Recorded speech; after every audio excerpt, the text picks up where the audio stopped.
নমস্কার, অরামাইন্ড ক্লিনিকে সবাইকে স্বাগত জানাই।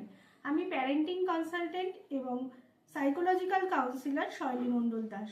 আমরা আমাদের শিশুদের বিভিন্ন বিষয় নিয়ে আলোচনা করে থাকি আমাদের এই ভিডিওতে।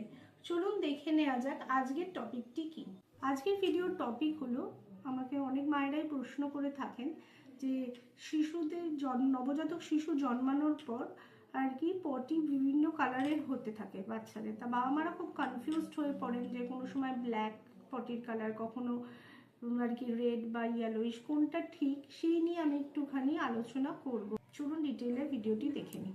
শিশুর পটির রং বহু বয়স ও খাবারের উপর নির্ভর করে বদলাতে পারে। তবু কিছু স্বাভাবিক রং আছে এবং কিছু সতর্কতারও রং আছে। স্বাভাবিক পটির রং হলুদ বা সরিষার রং। বুকের দুধ খাওয়া শিশুর ক্ষেত্রে সবচেয়ে সাধারণ।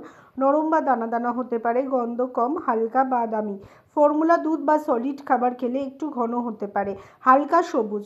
আয়রন ড্রপ ফর্মুলা দুধ বা কিছু সবজি খেলে সাধারণত সমস্যা হয়। যে রং দেখলে সতর্ক হবেন, সাদা বা ধূসর বা ক্লে কালার। লিভার বা পিত্তজনিত সমস্যা হতে পারে, দ্রুত ডাক্তারের পরামর্শ নিন। কালো টার্ন লাইক, জন্মের 2-3 দিন ছাড়া বা রক্তক্ষরণ বা অন্য সমস্যাও হতে পারে। লাল বা রক্ত মিশ্রিত পটি, সংক্রমণ, অ্যালার্জি বা পায়ুপথে ক্ষত, অবশ্যই ডাক্তার দেখান ইমিডিয়েটলি।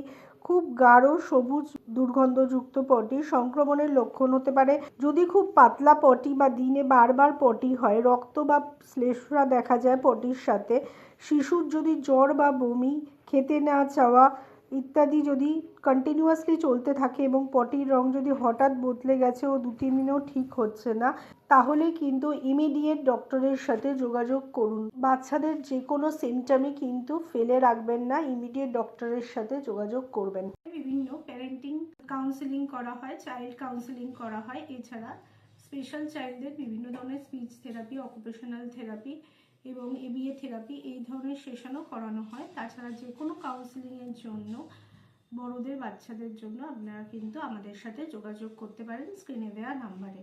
আমরা কিন্তু অতি সহজ পদ্ধতিতে আপনাদের সমস্যার সমাধান করে দিতে পারবো। নমস্কার।